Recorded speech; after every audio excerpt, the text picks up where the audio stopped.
ಸ್ನೇಹಿತರೆ, ಚರಿತ್ರೆ ಮತ್ತೊಂದು ವಿಡಿಯೋಗೆ ನಿಮಗೆಲ್ಲ ಪ್ರೀತಿಯ ಸ್ವಾಗತ. ಸಿಂಹವನ್ನ ಕಾಡಿನ ರಾಜ ಅಂತ ಕರೀತಾರೆ. ರಾಜ ಎಂದರೆ ಕೇವಲ ಅದೊಂದು ಹೆಸರಲ್ಲ, ಅದೊಂದು ಪದವಿ, ಅದೊಂದು ಜವಾಬ್ದಾರಿ. ಯಾವ ಜೀವಿಯು ಇಡೀ ಕಾಡನ್ನೇ ತನ್ನ ನಿಯಂತ್ರಣದಲ್ಲಿರಿಸಿಕೊಂಡು ತನ್ನ ಗುಂಪಿನ ರಕ್ಷಣೆಗೆ ಬದ್ಧವಾಗಿರುತ್ತದೋ ಅದಕ್ಕೆ ರಾಜನ ಪಟ್ಟ ನೀಡಲಾಗುತ್ತೆ.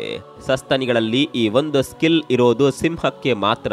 ಆಲ್ಮೋಸ್ಟ್ ಎಲ್ಲಾ ಜೀವಿಗಳು ಸಹ ತಮ್ಮ ಗಡಿಯನ್ನ ಕಾದು ಭದ್ರ ಮಾಡಿಕೊಳ್ಳುತ್ತವೆ. ಆದರೆ ಈ ವಿಷಯವಾಗಿ ಸಿಂಹದಷ್ಟು ಕಟ್ಟುನಿಟ್ಟಿನ ಮತ್ತು ಶಿಸ್ತಿನ ಜೀವಿ ಇನ್ನೊಂದಿರಲಾರದು.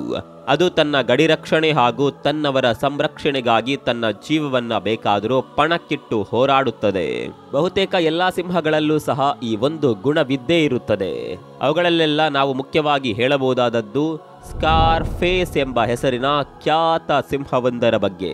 ಇದನ್ನು ಆಫ್ರಿಕಾದ ಕಾಡಿನ ನಿಜವಾದ ಲಯನ್ ಕಿಂಗ್ ಎಂದೇ ಕರೆಯಲಾಗಿತ್ತು. 14 ವರ್ಷದ ತನ್ನ ಕಾಲಾವಧಿಯಲ್ಲಿ ಈ ಸಿಂಹವು ಅನೇಕ ಆಲ್ಫಾ ಸಿಂಹಗಳ ಜೊತೆ ಕೆಚ್ಚೆದೆಯಿಂದ ಏಕಾಂಗಿಯಾಗಿ ಹೋರಾಡಿ ತನ್ನ ಕ್ಷೇತ್ರ ರಕ್ಷಣೆ ಮಾಡಿಕೊಂಡಿತ್ತು. ತನ್ನ ಗುಂಪಿನ ರಕ್ಷಕನಾಗಿ ಕಟಿಬದ್ಧವಾಗಿ ನಿಂತಿದ್ದ ಸ್ಕಾರ್ ಫೇಸ್ನ ಶೌರ್ಯ ಸಾಹಸಗಳ ಬಗ್ಗೆ ಹಾಗೂ ಈ ಸಿಂಹದ ಕುರಿತಾದ ಕೆಲವು ರೋಚಕ ಸಂಗತಿಗಳ ಬಗ್ಗೆ ಇವತ್ತಿನ ಈ ವಿಡಿಯೋದಲ್ಲಿ ಕುತೂಹಲಕಾರಿಯಾಗಿ ತಿಳಿಯುತ್ತಾ ಹೋಗೋಣ ಬನ್ನಿ.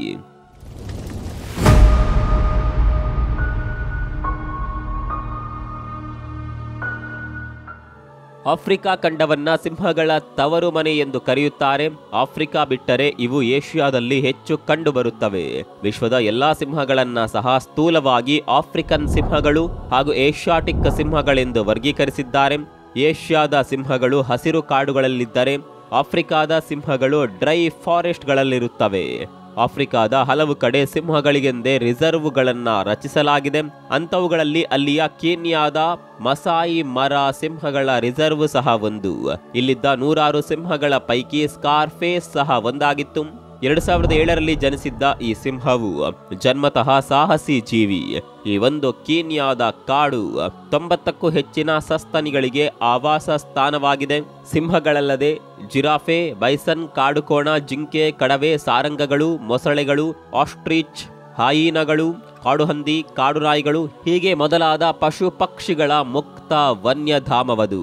ಇಲ್ಲಿಗೆ ಬರುವ ಟೂರಿಸ್ಟ್ಗಳಿಗೆ ಕಣ್ಣು ಹಾಯಿಸಿದ ಕಡೆಯಲ್ಲೆಲ್ಲ ವನ್ಯಮೃಗಗಳ ಸುಂದರ ದರ್ಶನ ಮನೋಹರವಾಗಿ ಲಭ್ಯವಿರುತ್ತದೆ. ಅದರಲ್ಲೂ ಸಿಂಹ ಪ್ರಿಯರಿಗೆಲ್ಲ ಕಣ್ಣಿಗೆ ಹಬ್ಬ. ಕೀನ್ಯಾದ ರಿಸರ್ವ್ನಲ್ಲಿರುವ ಸಿಂಹಗಳು ಒಂದಕ್ಕಿಂತ ಒಂದು ಆಕರ್ಷಕ. ಸ್ಕಾರ್ಫೇಸ್ ಅವುಗಳಲ್ಲೆಲ್ಲ ಹೆಚ್ಚು ಗಂಭೀರ ಸ್ವಭಾವದ ಸಿಂಹವಾಗಿತ್ತು. ಒಂದಿಡೀ ಗುಂಪಿನ ನಾಯಕನೆನಿಸಿದ್ದ ಇದು ತನ್ನ ಫ್ರೈಡ್ನ ಪಿತಾಮಹ ಎಂದೇ ಖ್ಯಾತನಾಮವಾಗಿತ್ತು. ತನ್ನನ್ನು ನೋಡಲು ಬರ್ತಾ ಇದ್ದ ಸಫಾರಿ ಟೂರಿಸ್ಟ್ಗಳ ಕಡೆಗೆ ರಾಜಗಾಂಭೀರ್ಯದಿಂದ ನಡೆದು ಬರ್ತಾ ಇದ್ದ ಸ್ಕಾರ್ಫೇಸ್ ಒಮ್ಮೆ ಗಂಭೀರ ಮುಖಭಾವದಿಂದ ಬಂದವರನ್ನ ಎವೆಯಿಕ್ಕದೆ ನೋಡುತ್ತಾ ನಡೆಯುತ್ತಿದ್ರೆ ಅದರ ಕಣ್ಣಲ್ಲಿ ಕಣ್ಣಿಟ್ಟು ನೋಡಲು ಎಂಥವರಿಗಾದರೂ ಭಯವಾಗ್ತಾ ಇತ್ತು. ಅದರ ಬಲಗಣ್ಣಿನ ಮೇಲೆ ಮೂಡಿದ್ದ ಉದ್ದನೆಯ ಗಾಯದ ಗುರುತು ಅದರ ಭೀಕರ ಸ್ವರೂಪಕ್ಕೆ ಇನ್ನಷ್ಟು ಪುಷ್ಟಿ ನೀಡಿತ್ತು. ಈ ಗಾಯದ ಹಿಂದೆಯೂ ಸಹ ಅದರದ್ದೇ ಆದ ಹಿನ್ನೆಲೆ ಇದೆ. ಅದು 2012ರ ಸಮಯ. ಆಗ ಸ್ಕಾರ್ಫೇಸ್ಗೆ ಇನ್ನೂ 5 ವರ್ಷ ವಯಸ್ಸು. ಯಾವುದೇ ಸಿಂಹಕ್ಕೆ ಇದು ನವತಾರುಣ್ಯದ ಕಾಲ. ಈ ಸಮಯದಲ್ಲಿ ಅವು ಸಂಗಾತಿಯನ್ನ ಬಯಸುತ್ತವೆ. ಅದರಲ್ಲೂ ಪುರುಷ ಸಿಂಹಗಳು ಯಾರಿಗೆ ಕೇರ್ ಮಾಡಲ್ಲ.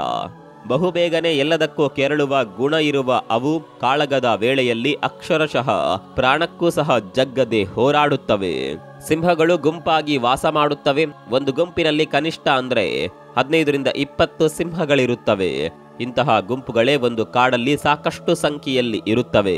ಈ ಗುಂಪುಗಳ ನಡುವೆ ಆಗಾಗ ಗಡಿ ವಿಚಾರವಾಗಿ ಕಾಳಗವೂ ಸಹ ನಡೆಯುತ್ತದೆ. ಬಲಿಷ್ಠ ಗುಂಪು ದುರ್ಬಲ ಗುಂಪಿನ ಸಿಂಹಗಳ ಮೇಲೆ ದಾಳಿ ಮಾಡಿ ತಮ್ಮ ಆಧಿಪತ್ಯ ಸಾಧಿಸುತ್ತವೆ. ಗುಂಪು ಹೆಚ್ಚಿದ್ದಷ್ಟು ಸಹ ಅದರ ಗಡಿ ಕ್ಷೇತ್ರವೂ ಸಹ ಅಷ್ಟೇ ವಿಶಾಲವಾಗಿರುತ್ತದೆ. ತನ್ನ ಅಧೀನದಲ್ಲಿರುವ ಈ ಗಡಿಯ ಒಳಗೆ ಯಾವುದೇ ಹೊಸ ಗುಂಪಿನ ಸಿಂಹದ ಎಂಟ್ರಿಯನ್ನ ಇವು ಯಾವ ಕಾರಣಕ್ಕೂ ಸಹ ಸಹಿಸೋದಿಲ್ಲ. ಯಾವುದೇ ಸಿಂಹ ಆ ರೀತಿ ಒಳಗೆ ಅತಿಕ್ರಮವಾಗಿ ಒಳ ಪ್ರವೇಶ ಮಾಡಿದ್ರೆ ಗುಂಪಿನ ನಾಯಕನಾದ ಸಿಂಹವು ತಿರುಗಿ ಬೀಳುತ್ತದೆ. ಮಸಾಯಿ ಮರದ ಪ್ರಾಂತ್ಯದಲ್ಲಿ ಇಂತಹ ಅನೇಕ ಸಿಂಹಗಳ ಪ್ರೈಡ್ಗಳನ್ನ ನಾವು ಇವತ್ತಿಗೂ ಸಹ ನೋಡಬಹುದು. ಸ್ಕಾರ್ಫೇಸ್ ಸಹ ಅಂತಹ ಒಂದು ಗುಂಪಿನ ಲೀಡರ್ ಆಗಿತ್ತು. ಗುಂಪಿನಲ್ಲಿ ಯಾವ ಸಿಂಹವು ತನ್ನ ಲೀಡರ್ಶಿಪ್ ಸ್ಕಿಲ್ನಿಂದಾಗಿ ಗುರುತಿಸಿಕೊಂಡಿರುತ್ತದೋ, ಯಾವ ಸಿಂಹವು ತನ್ನ ಗಡಿ ರಕ್ಷಣೆ ಹಾಗೂ ತನ್ನವರ ರಕ್ಷಣೆಗಾಗಿ ಮೊದಲು ಮುಂದೆ ಬರುತ್ತದೋ ಅದನ್ನೇ ಆ ಗುಂಪಿನ ನಾಯಕನನ್ನಾಗಿ ಯುನಾನಿಮಸ್ ಆಗಿ ಇತರೆ ಸಿಂಹಗಳು ಒಪ್ಪಿ ಅಂಗೀಕರಿಸುತ್ತವೆ. ಮುಂದೆ ಈ ಸ್ಥಾನದಲ್ಲಿರುವ ಸಿಂಹವು ತನ್ನ ಪಡೆಯ ಪ್ರತಿಯೊಂದು ಜವಾಬ್ದಾರಿ ಹೊರುತ್ತಾ ಸಾಗುತ್ತದೆ. ತನ್ನವರಿಗೆ ಯಾವುದೇ ತರಹದ ಸಮಸ್ಯೆ ಎದುರಾದರೆ ಅದು ಎದುರಿಸುತ್ತದೆ. ಕೆಲವು ಸಲ ಇವುಗಳ ಒಗ್ಗಟ್ಟು ಮುರಿಯಲು ಇತರೆ ಗುಂಪಿನ ಸಿಂಹಗಳು ಪ್ರಯತ್ನಿಸುತ್ತವೆ. ಇಂಥದ್ದೇ ಒಂದು ಪ್ರಯತ್ನದಲ್ಲಿ ಸ್ಕಾರ್ಫೇಸ್ನ ಮೇಲೆ ದಾಳಿ ಮಾಡಿದ ಪ್ರತಿ ಪಡೆಯ ಸಿಂಹಗಳು ಸ್ಕಾರ್ಫೇಸ್ ಇದ್ದ ಸ್ಥಳದ ಗಡಿಯನ್ನ ಅತಿಕ್ರಮಿಸಲು ಹೊರಟಿದ್ದವು.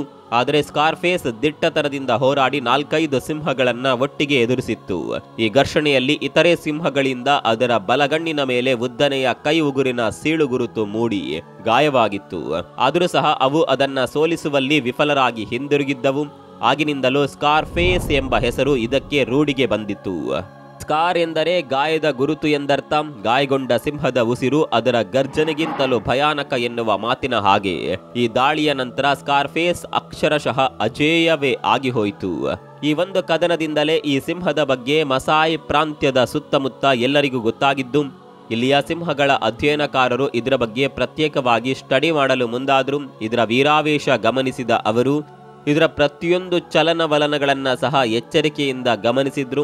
ಪ್ರತಿದಿನ ಇದರ ದಿನಚರಿ ಏನು, ಇದರ ಜವಾಬ್ದಾರಿ ಏನು, ಕೆಲಸ ಕಾರ್ಯಗಳೇನು, ಇದು ಎಲ್ಲೆಲ್ಲಿ ಓಡಾಡುತ್ತವೆ, ತನ್ನ ಸ್ಥಳದ ಗಡಿಯ ಸುತ್ತ ಹೇಗೆ ಗುರುತು ಹಾಕಿ ಕ್ಷೇತ್ರ ರಕ್ಷಣೆ ಮಾಡಿಕೊಳ್ಳುತ್ತದೆ, ಹಾಗೂ ಯಾವ ರೀತಿ ಎದುರಾಳಿಗಳಿಗೆ ತಾನಿರುವ ಸ್ಥಳದ ಒಳಗೆ ಬಾರದಿರುವಂತೆ ಹೇಗೆ ಎಚ್ಚರಿಕೆ ಕೊಡುತ್ತದೆ, ಇದರ ಆಹಾರವೇನು, ದಿನಕ್ಕೆ ಅಥವಾ ವಾರಕ್ಕೆ ಇದು ಎಷ್ಟು ಸಲ ಬೇಟೆಯಾಡುತ್ತದೆ, ಎಷ್ಟು ಆಹಾರ ಸೇವಿಸುತ್ತದೆ, ಯಾವ್ಯಾವ ಸಿಂಹಿಣಿಗಳ ಜೊತೆ ಅಡ್ಡಾಡುತ್ತದೆ, ಇದರ ಸಂತಾನೋತ್ಪತ್ತಿ ಹೇಗೆ, ಗುಂಪಿನ ಇತರರನ್ನ ಇದು ಕಂಟ್ರೋಲ್ ಮಾಡೋದು ಹೇಗೆ ಎಂದು ಮುಂತಾದ ಇದರ ಎಲ್ಲಾ ವಿಷಯಗಳನ್ನ ಸಹ ಅವರು ಗಮನಿಸಿ ದಾಖಲಿಸಿದ್ರು. ಸ್ಕಾರ್ಫೇಸ್ ಎಂಥದ್ದೇ ಸಮಯದಲ್ಲೂ ಸಹ ತನ್ನ ಜವಾಬ್ದಾರಿ ಮರೆತು ವರ್ತಿಸುತ್ತಿರಲಿಲ್ಲ. ತಾನಾಗಿ ಯಾರ ಮೇಲೂ ದಾಳಿ ಮಾಡದ ಅದು ಅದರ ತಂಟೆಗೆ ಬರುವ ಯಾರನ್ನ ಸಹ ಸುಮ್ಮನೆ ಬಿಡ್ತಾ ಇರಲಿಲ್ಲ. ಅದಕ್ಕೆ ತನ್ನ ಸ್ವಸುಖಕ್ಕಿಂತಲೂ ಗುಂಪಿನ ರಕ್ಷಣೆ ಮತ್ತು ಮುತುವರ್ಜಿ ಮುಖ್ಯವಾಗಿತ್ತು.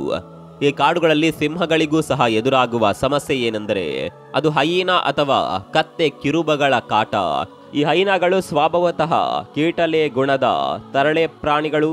ಈ ಉಪದ್ರವಿಗಳು ಆಗಾಗ ಸಿಂಹಗಳು ಒಂಟಿಯಾಗಿದ್ದಾಗ ಗುಂಪಾಗಿ ಬಂದು ತೊಂದರೆ ಕೊಡುತ್ತವೆ, ಇತರರ ಆಹಾರ ಕಸಿಯುತ್ತವೆ. ಹೈನಾಗಳು ನೋಡಲು ಸಾಧಾರಣ ಜೀವಿಗಳ ಹಾಗೆ ಕಂಡರೂ ಸಹ ತುಂಬಾ ಬಲಿಷ್ಠ ಹಾಗೂ ಮೊಂಡು ಸ್ವಭಾವದ ಪ್ರಾಣಿಗಳು. ಇವುಗಳ ದವಡೆ ಎಷ್ಟು ಗಟ್ಟಿ ಎಂದರೆ ಇವು ಮೂಳೆಗಳನ್ನ ಸಹ ಬಿಡದೆ ಕಚ್ಚಿ ಪುಡಿ ಮಾಡಿ ತಿನ್ನುತ್ತವೆ.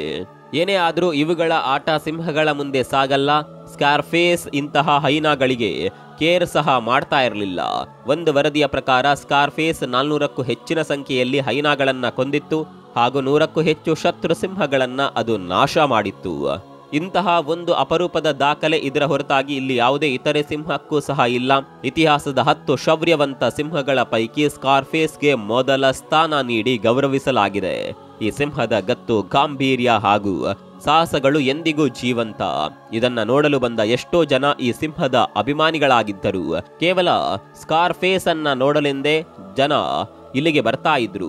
ಇಡೀ ಮಸಾಯಿ ಮರ ರಿಸರ್ವ್ ನಲ್ಲೇ ಸ್ಕಾರ್ಫೇಸ್ ಒಂದು ತರಹ ಸೆಲೆಬ್ರಿಟಿ ಸಿಂಹವಾಗಿತ್ತು. ಸ್ಕಾರ್ಫೇಸ್ 2021ರ ಜೂನ್ ನಲ್ಲಿ ಸಾವನ್ನಪ್ಪಿತು. ಆಗ ಅದಕ್ಕೆ 14 ವರ್ಷ ವಯಸ್ಸು.